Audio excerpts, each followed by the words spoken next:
Philadelphia. I think I saw that.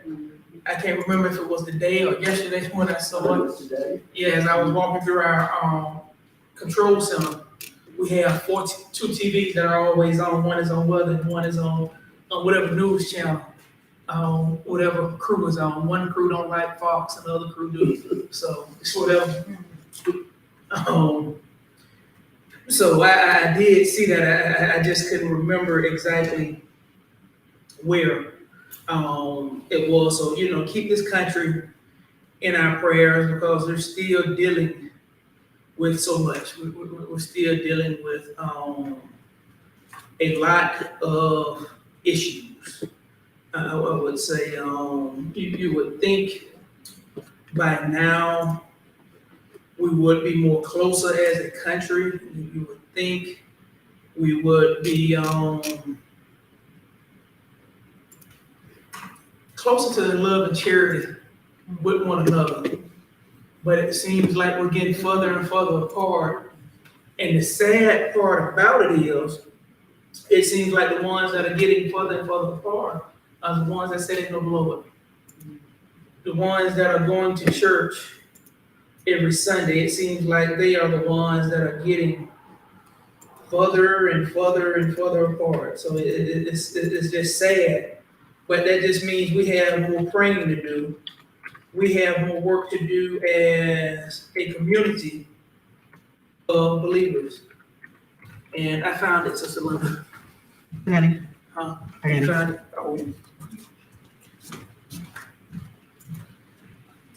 All right, but continue to pray for that, this country, our leadership, as we get ready to go into another elections, and please remember to vote. Please get out and vote. Please, please, please, and call people that are in other states that family members, and have them get out and vote. And if you know anybody in Georgia, please have them vote. Because, well, I ain't gonna say that. We got somebody that is running for office that looks like us, but I don't think his elevator even go to the first floor. So, with that being said, let us begin to Exodus 15. I don't know why I put both phones. Exodus 15. But before I get into Exodus 15, the children of Israel have just crossed the Red Sea. They've crossed over. They've seen the miraculous work of God. And that last couple verses, and actually the last verse in Exodus 14:31.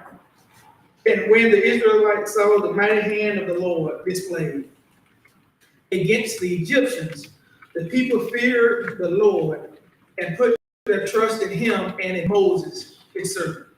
So now they're at the point that they trust the Lord, they put their faith in the Lord, they fear the Lord and trust him, and they trust Moses. They're at that point because of what they saw. It's amazing at how our perception changes when we see stuff.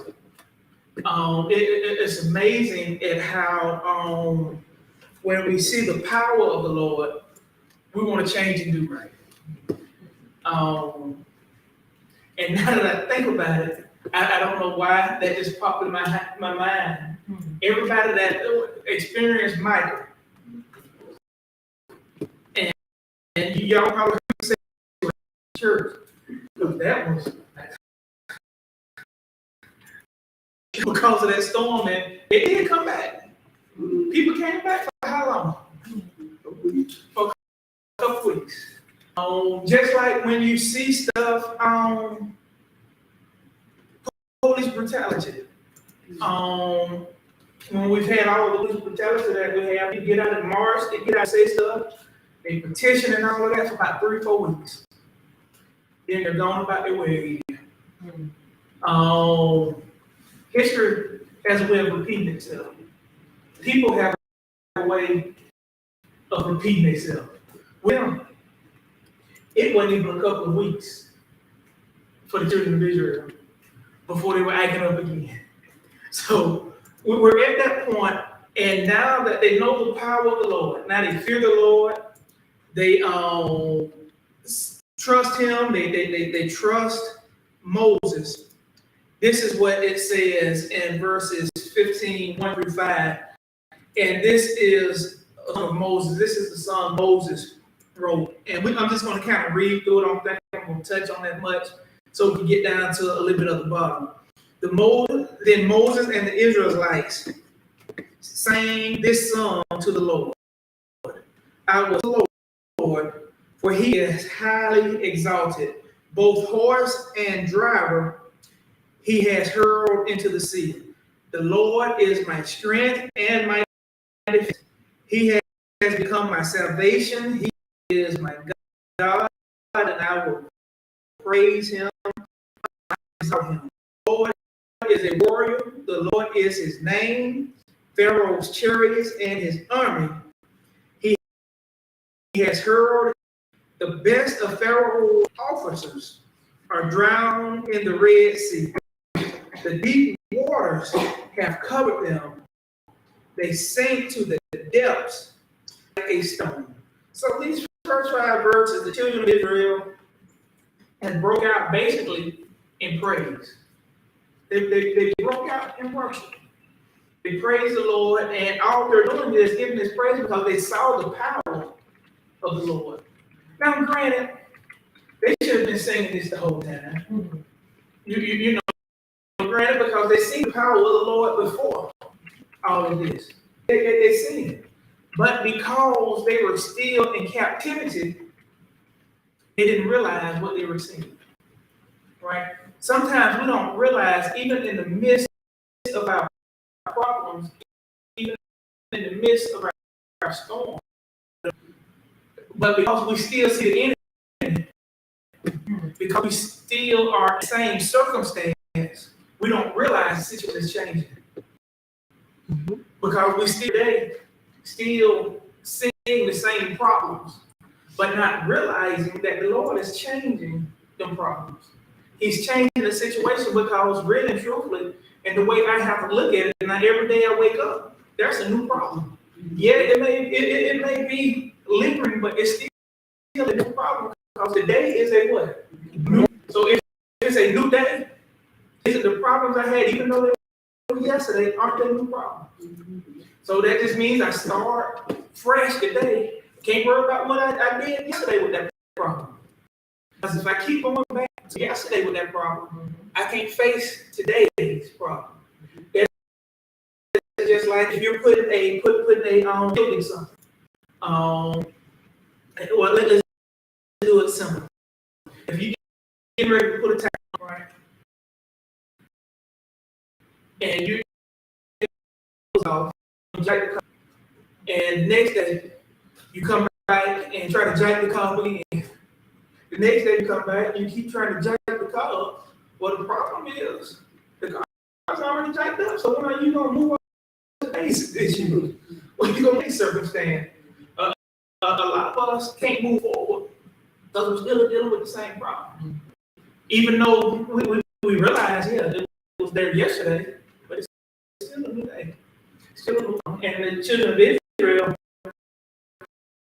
I think, and I'm just saying this, couldn't get past it. But now they feel like they're in a new circumstance, they're in a new situation, they're in a new realm. They're not in the old house no more, they're in a new house. They're not in the old car no more, they're not in the old job no more, they're in the new job. So now they want to sing praises to the Lord. Now they want to sing praises. And as you see, I will sing to the Lord. And thrown to the sea. Everything the Lord told them, they're repeating right now.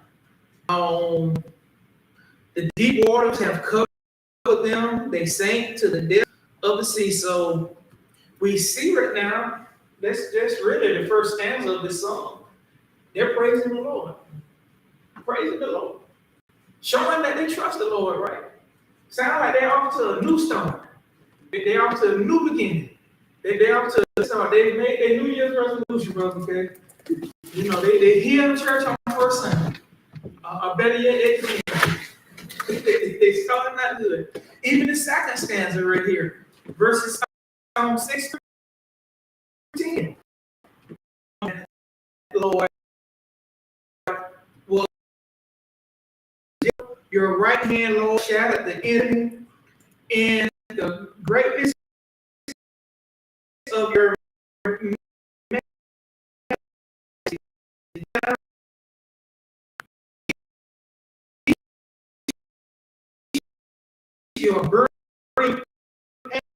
anger.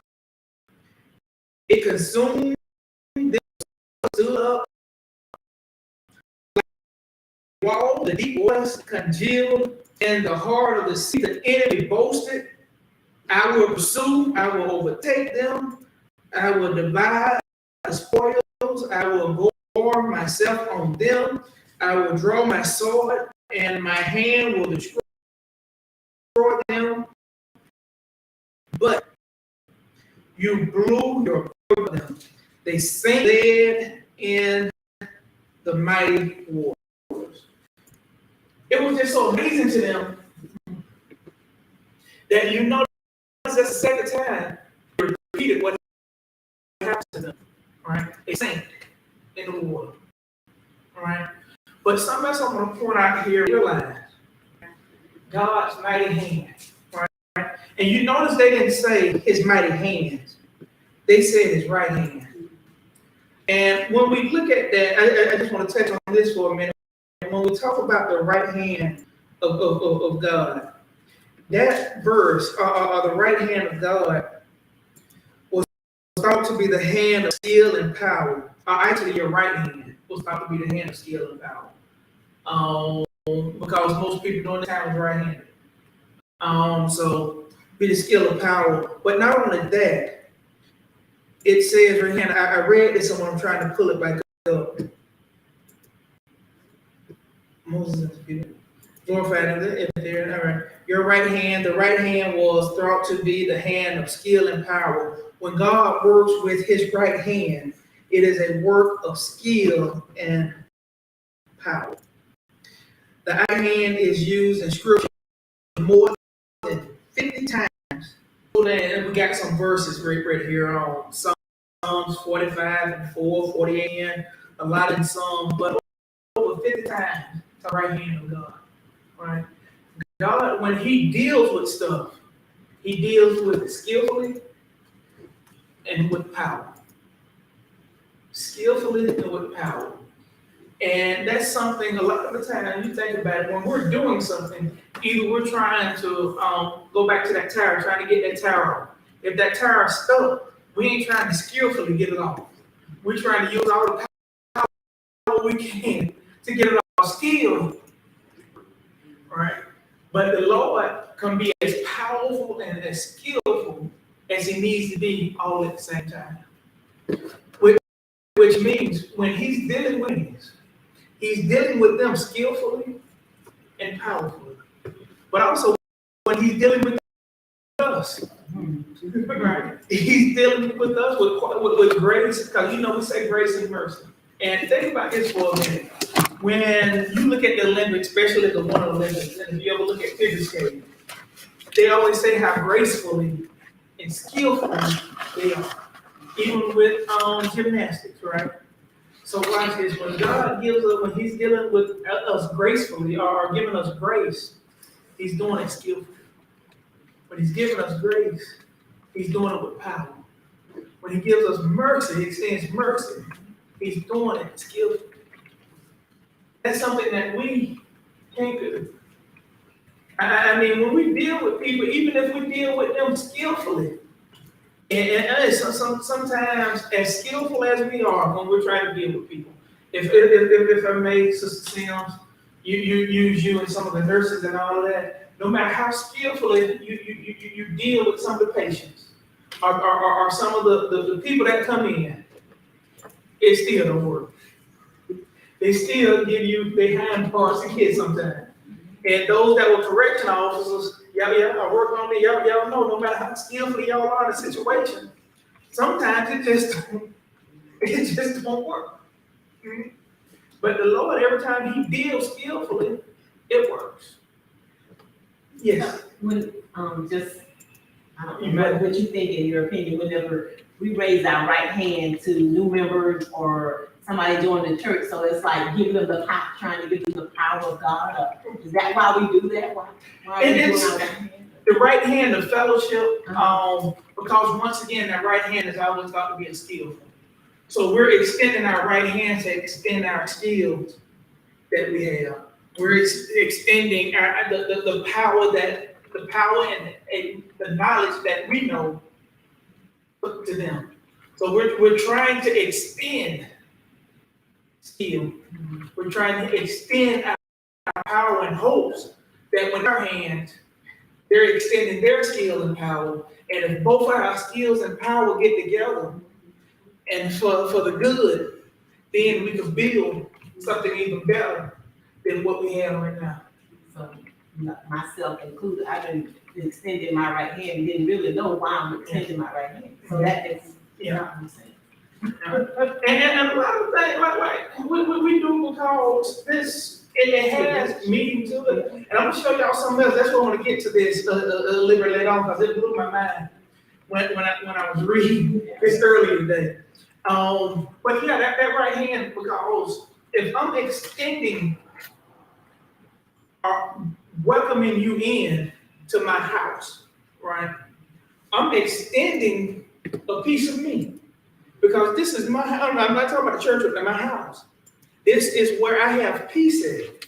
This is where I built my foundation at. This is where my blood, sweat, and tears went to. So if I'm extending peace. I'm extending something to you. Hopefully that you're extending the same thing that I'm extending to you. So when we have the right hand of fellowship, that is skill and power. I'm trying to fellowship with you, but I'm also trying to build a bond with you. I'm trying to build a relationship with you so we can do something that hasn't been done before. But a lot of the times you got to be careful. Who you extend? I can't remember what chapter where I read that, but it said that it was saying that when you enter a home, you know, and you're not welcome. Yeah. And you're not home. Jesus told the disciples that because he told them when you go out to spread the gospel, don't expect nothing. Don't ask for nothing, but go to a house. Because the people during that time, when the disciples or when preachers and all of that came, they extended their house to them because they didn't really have that much to give. So they extended their house, they cooked, and all of that. So what Jesus was saying, if you entered a house and you didn't feel really the presence of the Lord in that house, you didn't feel welcome in the house, don't you say that. You just kind of leave out, shake the sand off your feet, and keep it moving, right?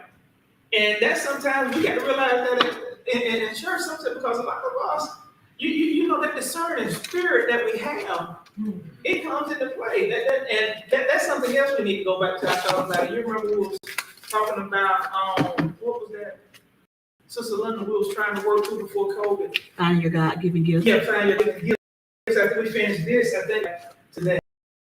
But sometimes you walk into a place, you don't feel the warmth. You don't feel it.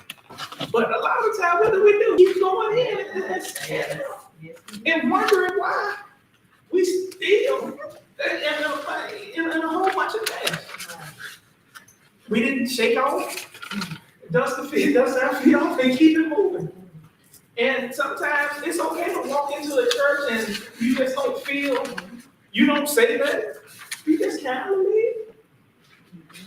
And just get off and pray for them as you leave. And make sure when you did it, now this is something else, I want to throw this out there. I don't know if anybody ever seen every movie Vampire in Brooklyn. Well, he changed himself into a preacher at one time that was corrupt, and when he got ready to go into the church, he couldn't because he was evil, right? So make sure if you're feeling that way when you walk into the sanctuary, pray and ask for an evil spirit that was in you that the Lord was running out. Right? But I make that announcement because some people say, well, I ain't feeling it. So I left because Reverend Joy told me to leave. Leave. Because, you know, we're on different streaming channels and online now, so you got to be careful. But we see right here, with that second stanza, the right hand of God, so they realize who God is right now. They finally saw his power and starting to realize. Even this third stanza, which verses 11 through 13, who among the gods like you is like you, Lord? Who is like you, majestic in holiness, awesome in glory, working wonders? You stretch out your right hand, with that right hand again, in the earth swallows your enemies. In your unfailing love, you will lead the people you have redeemed. In your strength, you will guide them to the holy to your holy dwelling. So they are really when you see this, they're understanding now. You think they got it. You think they got it. You think they got it, Sister Diane? They say it right. One said, you walked in the church. The church is on Friday, singing right, they praising right. Maybe they got it. Maybe they got it because guess what? They just faced a traumatic experience. They just faced a near death moment. And a lot of the time when you are in them situations, you act irrationally, right? Because the Lord just saying, and if it wasn't the Lord saved them, and if it was anybody other than Moses leading them, this song would have been to the Lord. It would have been to them, to that person that saved them. But because Moses was who he is, remember Moses wrote this song and led the praise to let people know it wasn't me that just saved you. Right? But sometimes too many people try to take the credit for what the Lord is doing. All right, and sometimes we try to give the credit to people because how many times or situations you've heard that you're in need of a financial blessing, you're in need of a financial or food or something materialistic, and all of a sudden somebody walks up to you and hands you, you know, I owe you some money. Here you go. You needed that money. Somebody brings you some food up because you were in need, right? It wasn't because of them. It was because the Lord guided them to do it. Because you were being faithful to what you're supposed to do, so the Lord gave it back to you. So we see them doing what they're supposed to do, and then in verses 14 through 18, we see the fourth and fifth stanza of the song itself. The nations will hear and tremble. A gust will grip the people of Philistine. The chiefs of Edom will be terrified. The leaders of Moab will seize with trembling. The people of Canaan will melt away. Terror and dread will fall on them. By the power of your arm, they will be as still as a stone. Until your people pass by, Lord, until the people you brought pass by, you will bring them in and plant them on the mountain of your inheritance. The place, Lord, you made for your dwelling, the sanctuary, Lord, your hands established. 18, the Lord reigns forever and Pharaoh. I just thought of someone I was reading that. Moses wrote this, right?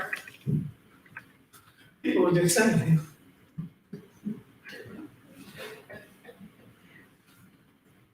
I was just saying, they might believe, right? But how often do we really believe what we sing sometimes? Songs that we sing in church. Are we singing them just because they sound good? Are we singing them because they make us kind of feel good? All right. We sing them because that's what mom and them used to sing. All right. Because this right here reminds me of I would trust in the Lord until I die. I treat everybody right until I die. I stay on the battlefield for the Lord. I go if I have to go by myself. All right. Go if I have to go by myself. Because it sounds good. All right. It sounds good. So I realize that Moses is the one who wrote this. And the people are saying it with him, but in my mind, I picture his sister saying, I'm picturing them singing it like they mean it. I'm picturing them singing this like with tears rolling down their eyes, right? Especially when you hear a song and now it has a different meaning to you because you've been through it. You know, it moves you, and it doesn't have to be a regular gospel song. It could be an R&B song, just a song. But when you hear it, it has a different meaning to you because you've lived, you felt what that person is saying. You, matter of fact, you feel like they were writing a song about you. All right. So when I see this, I picture them. Yeah, they've crossed over. They had to more like and stuff. So they just singing. They sing. You watch it. You watch when we get to the eliminate on the first 25. I'm saying more. So now when we get to verses 19 through 21, this is Miriam, Moses' sister, leads the women in worship. So now joining in too. In verses 19 through 21, it says, when Pharaoh's horses, chariots, and horsemen went into the sea. Well, that sea, them seeing that in that sea messed them up. That's about the third time. So, when we see stuff, we got to remind everybody about it. All right? Especially when something that we had never seen before. That was amazing to them that the Lord wrapped them up in the sea and they walked through on dry land. Went into the sea, the Lord brought the waters of the sea back over them, but the Israelites walked through the sea on dry ground. Then Miriam, the prophet, Aaron's sister, took a thimble, in her hand, and all the women followed her with trembles and dance, and Miriam sang to them, sing to the Lord, for he is highly exalted. Both horse and driver he has hurled in the sea. So we see right there in them verses, right there, the first 21 verses, that they're praising. And when you actually go back to verse 30, the last part of verse chapter 14, they believe in the Lord now. They trust the Lord now. Because in their mind, they ain't got no more problems. In their mind, their problems have died in the sea. Right? That's what they're saying. And I say that because of this right here. So let's look at these verses 22 through 27. Then Moses led Israel from the Red Sea, and they went into the desert of Sur for 3 days. They traveled in the desert without finding water. And when they came to Mart, they could not drink its water because it was bitter. That is why the place is called Marah. So the people grumbled against Moses, saying, what are we to drink? Then Moses cried out to the Lord, and the Lord showed him a piece of wood. He threw it into the water, and the water became fit to drink. There, the Lord issued a ruling and instruction for them and put them to the test.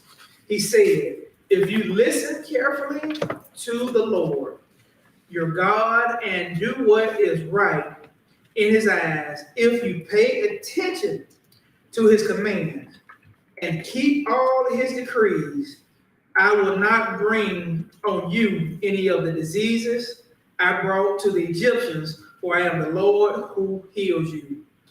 Then they came to Elim, where there were 12 springs and 70 palm trees, and they camped there near the water.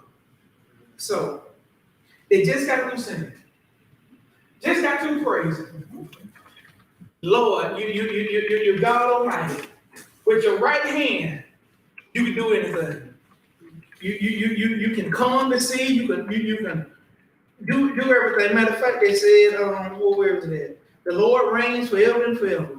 You will bring them into a land, plant them on the mountain of your inheritance, the place the Lord you have made for your dwelling. They said all the other people, the Moabs and all that, are going to succumb to the Lord. Only 3 days later. Not even a full week. 3 days later. 3 days later, without water, they grumbled again. 3 days later. And watch this. When I saw that, anytime you see numbers associated with something that somebody's going through in the Bible, that's a significant number. I heard it before in some of my classes and some readings and studying, but it didn't dawn on me. Lady with the issue of blood, how long was she bleeding? 7 long years, right? 7 years is about the time you can deal with blood before you're at your deathbed, right? Jesus, how long was he in the wilderness fasting? 40 days. Research says you can go about 40 days without eating before you're in your death. 3 days without water. Says you can go about 3 days without water. The body can go 3 days without water before you're back at your near death. Children of Israel, 3 days, everybody at near death again. Right? So what do? Instead of praising the Lord again, they complain. So have they really learned their lesson? Have they really learned their lesson? Because they experienced death. They were close to death before. Not only the first time they were close to it was when all the firstborn, the cattle, and all of that died. Right? They were near death, and the Lord killed them. Red Sea, they talked about it. Right? Then, when they were in the Red Sea, when they were in the Red Sea, they talked about death again. Let me back up. The second time they experienced death and didn't die was when the Lord killed all the firstborn children. All right? They didn't die. Experience and still didn't die.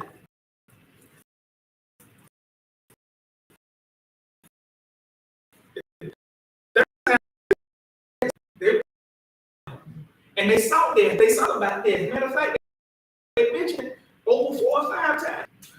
Pharaoh and his armies and his horses and all of that died. But we still live. Right? And now the Lord has put them in another near-death situation. And they still don't realize, or they even forgot who he was. They forgot who he was. It amazes me how we are okay in today's situation. We love the Lord and trust him. Until next time we're on the frying pan. Oh, here we go again. All right. We're good. All right. We're we're good until the end. And watch this. It's kind of, I think it's human nature, it is the flesh in us that does it. Because I'm going to do something. When we look at sports, our teams, whether it's the high school team, college team, whatever, when we've been dealing with a team that gets behind and start losing, and every time they get behind, stuff starts to go bad and all of that, when it first happens, what do we say? Here they go again. Right? They're going to mess up again, right? Or even when you deal with people. All right? That's the first thing we say. We don't give enough trust that things are going to go right, even in bad situations. And that's just the flesh in us. That's just the flesh in us. So they're here 3 days without water, and they see the water, but they don't drink the water. So you done brought us out here to die again, Moses. This time thirsty. Well, this time Thursday, 3 days. 3 days. 3 days. But what did the Lord do? We see right here. When the Lord, Moses cried out to the Lord. And the Lord pointed. Now, some Bible versions, if you look at it, say show them a tree. The NIV says a piece of wood. Whether it was a tree or wood or whatever it was, he told Moses to throw it in the water. And when he threw it in the water was clean. So the question is, watch this. Moses has just used, let's go back for a minute. When we look at the staff Moses had, right? Throw it down, it became a serpent. He touched it to the water before and it became blood. He raised it up toward the water and it parted. Right? Now, me, being me, time they started complaining, I'm just gonna take the staff and get touch it to the water. It did everything else. I got this one, Lord. Use what you got. Yeah, but he never did anything with that staff without God telling him. Right. If the Lord is giving it to you, Yes. make sure He's guiding you when you use it. Make sure He's guiding you when you use it. we Remember, tell the Lord, I got those. Don't worry about you people. Show them something you did. Because we see what happened when he did it. Yeah. Right. Right. So people will make you frustrated. Moses wasn't frustrated with the people right now. But when we get to that, we'll see. I'm frustrated. Right. But this goes to show too, right? Just because the Lord uses what He's giving you to bless you once, may not mean He'll use the same thing again. Right? Right. We ready to take over. We're ready to play. Matter of fact, some of us would have hit some of the people with the stick already.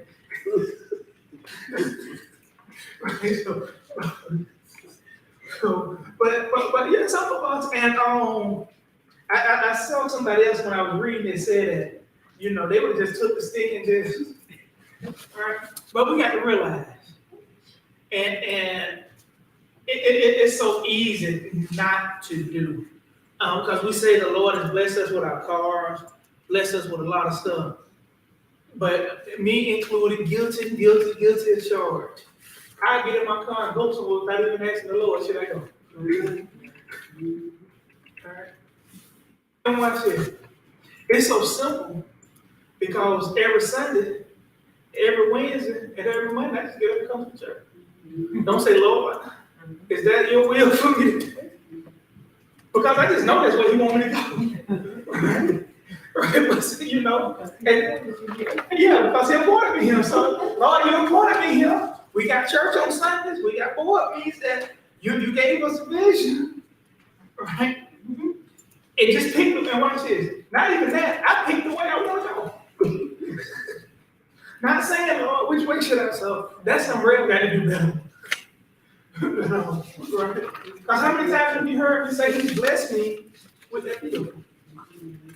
Right? So it's just something just as simple as that. Right? Just something as simple as that. So we see Moses cried out to the Lord. Moses prayed to the Lord. Lord, these people, and I imagine this prayer. Lord, they end again. we got them through this now, Lord. I can't run behind them no more, so what am I going to do now with them? All right? And he pointed out something simple. Something simple. Once again, something simple the Lord is using to bless everybody. All right? Simple instructions. Simple instructions. And he just told them to see it, and when they came, Moses cried out to the Lord showed him a piece of wood. He threw it into the water, and the water became fit to drink. Yeah, told him to throw it on the ground. He was able to throw it on the ground. He didn't, it wasn't one of them days where it was cold, so his back and knees was hurting. He couldn't pick it up, and sometimes when we try to pick stuff up, we can't get back up. He was able to do that. When he turned the Nile River into blood, all he had to do was just stick out his hand again. Right? When when the Red Sea parted, put out his hand again. Now the Lord is telling him, just take a stick and throw it in the water. All stuff that he didn't have to buy. All stuff that he didn't have to read instructions on. All stuff he didn't have to second guess. All stuff that he didn't have to sit there and just think about it. It was something easy and simple. We got to start realizing that the Lord gives us stuff easy and simple. Now, I ain't gonna say bless us, but to help bless other people. Because Moses did this, it was him too. Because Moses was thirsty too. Moses was in this situation too. But he did it to bless everybody.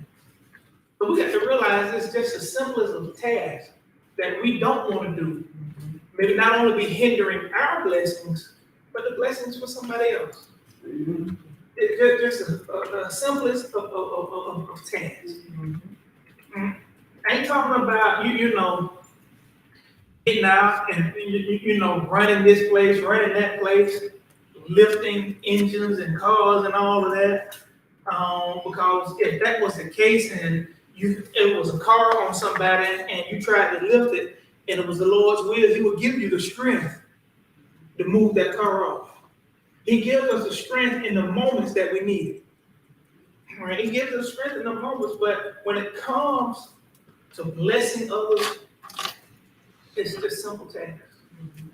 And I think that's one of the problems that we have. It's the simple tasks that we don't want to do. It's the simple things that we keep overlooking. And that's the reason why we're not blessed the way we should. We're not further along in our blessings that we should be. It's just a simple task when it comes to churches that they overlook, that they're not further along and where they should be. Simple task. As from a pastor to a member, simple task.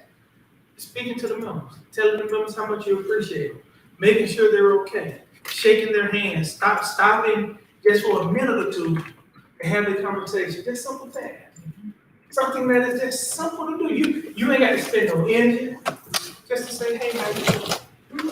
You ain't spend no energy, just stop and have a brief conversation. I can't stay long, but I just wanted to come back to just do something. All right. Just simple tasks. All right. Just so simple. It helps bless other people. So he told Moses to throw this in the water. They were able to throw it in the water. But now watch this right here. it says, after they grumbled, Moses complained, then there the Lord issued a ruling and instruction for them and put them to the test. See, all the time the Lord was blessing them and didn't really put them to the test. Right? Didn't really truthfully put them to the test. But now, he's really to the test. Now he's really finna see, are they willing and trusting in him like they sung, right? By giving them a command to obey, when God tells us what to do, he really gives us a test of our obedience, right? Now he's testing their obedience. See, the first time he was trying to allow them to be obedient themselves. He was giving them reasons to trust him. Right? He was showing them why you should trust the Lord. I've got you through all of this, right? You have no reason not to. You have no reason not to fear me, because you've seen what I did to those that don't know me, that question me, and that did you wrong. You just saw what I did to them. You saw it, you sung about it, and then when we get to this point, you still, after you sung about it, you saw it, you claim, you believe, you still don't. So now, I'm going to give you a choice. Now, I'm going to really test you. And that's the thing about the Lord. He gives us opportunity after opportunity after opportunity. And it's not, I ain't going to even say it's opportunity. He's showing us his faithfulness to us. He's showing us his faithfulness to us by saving us from hurricane, by delivering us from COVID, by delivering us all kind of stuff, by allowing us to continue to live what we live, allowing us to continue to do what we do when we know there's dangers out there, when we know there's people that don't like us, when we know there's people that don't believe we should be in the job we're in or the positions we're in with the person we're with, and he still keeps us safe from all of that. Show us who he is. Show us his power. And we still at times don't trust him. So now he gives them really an ultimate. Well, he tests them. He gives them a command. And the command is this right here. He said, if you listen carefully to the Lord, your God, that's first. I think that's one of our problems too. Right? Let's work. If you listen to the Lord, you know, we don't listen yet alone carefully. Then if we start listening, Brother McKay, it ain't carefully. Because the Lord told me to go. Where he told you to go? I don't know. I ain't waiting. Yeah. That's it.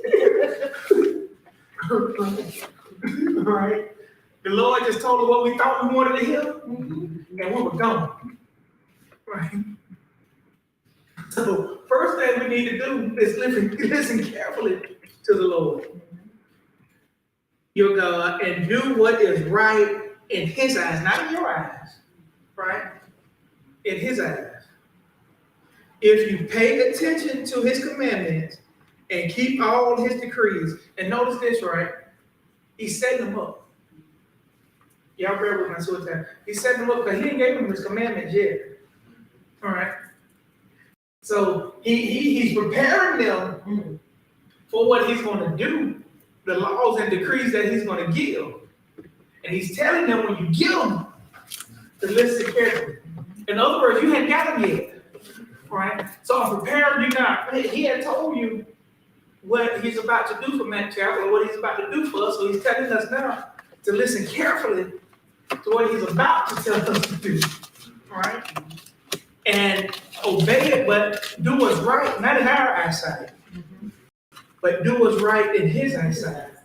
Because he was getting ready to bless them with a land that they didn't farm.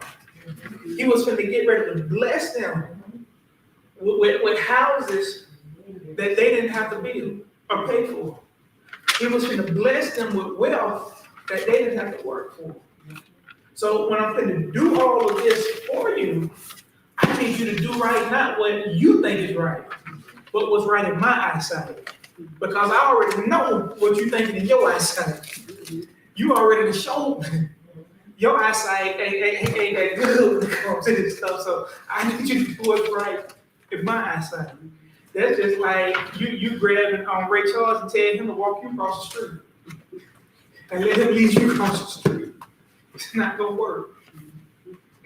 So do what's right in his eyesight. Pay attention to his commandments and keep all his decrees.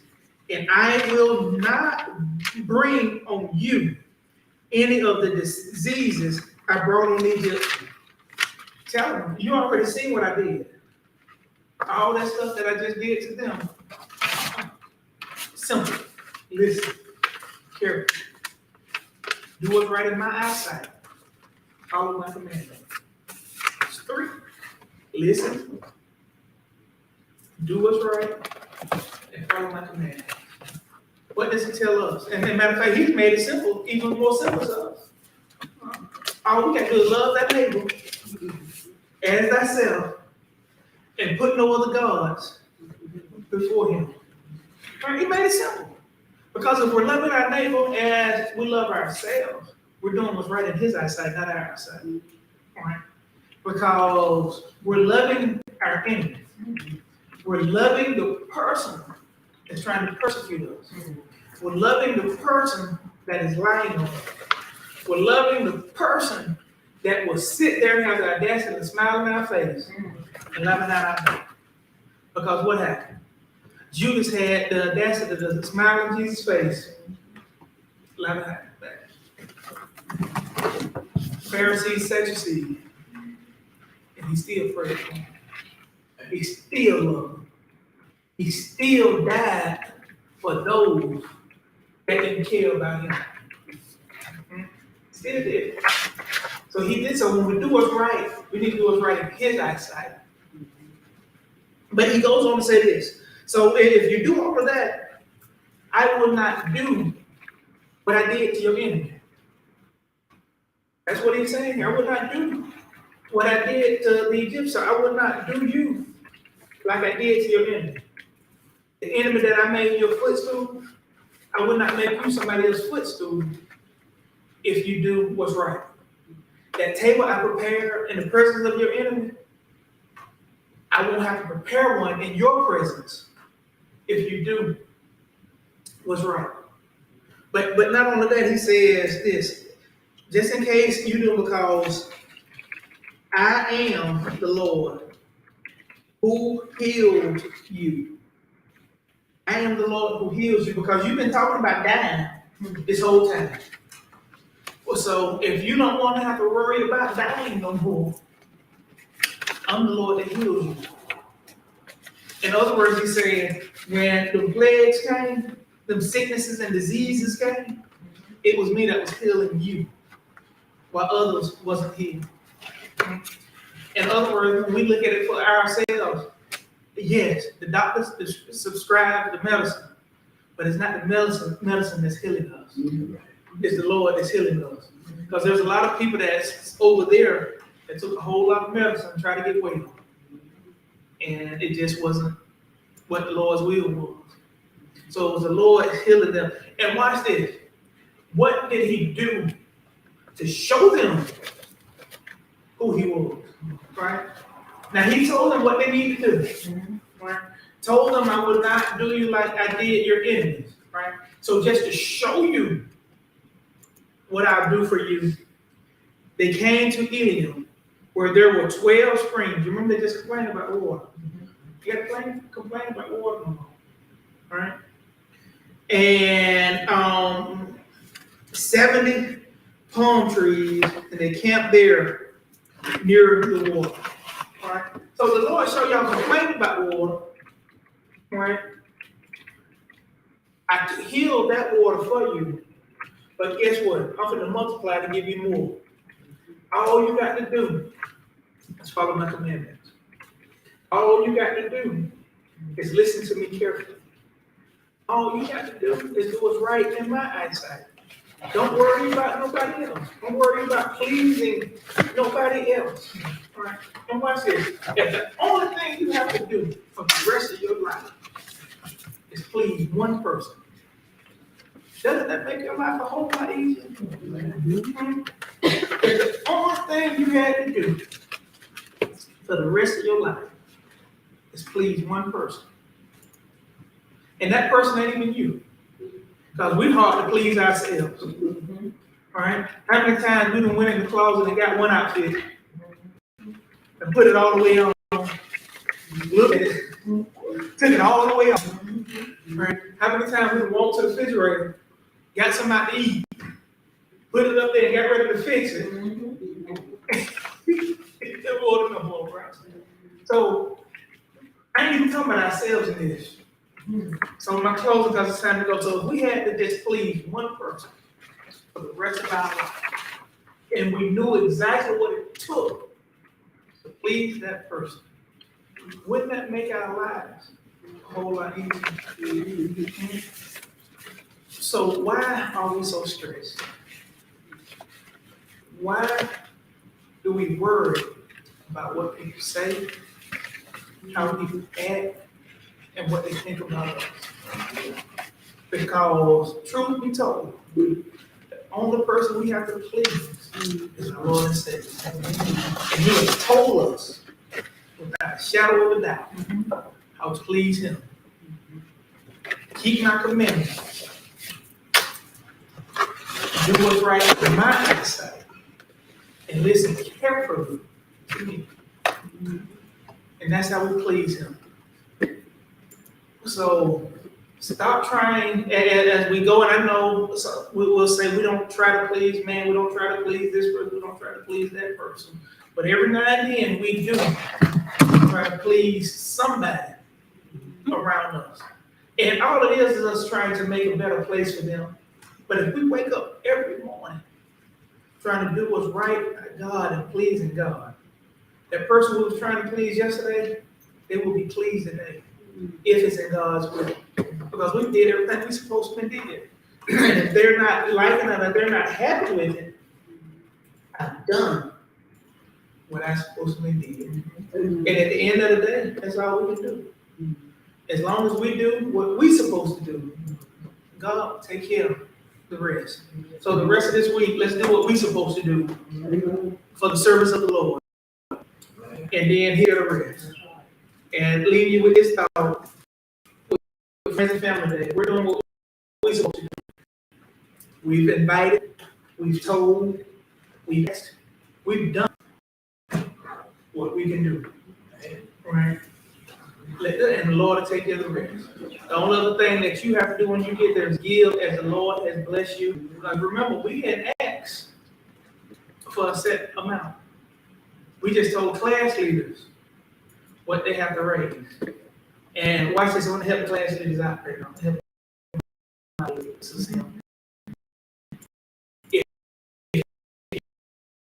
you people that you invited, when you report, to give you the money. So you report it with your class. And if you have a class member that invited people, you tell them to give you the money, and then you in turn give it to your class leader. And guess what? You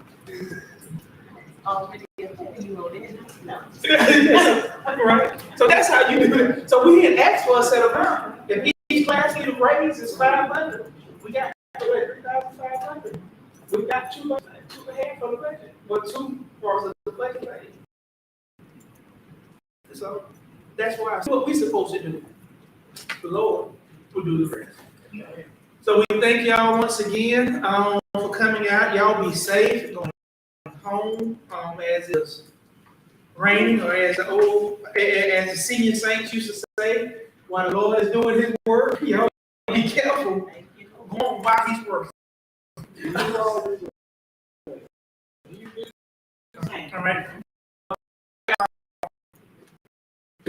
Keys on Sister News, she called me and it kind of scared me.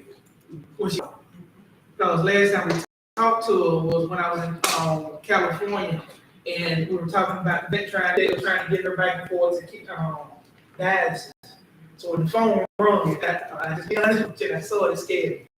But she said she's hanging in there, doing the best that she could. I thought I would try to go see her Saturday, if the Lord will, Sunday morning service, if the Lord will.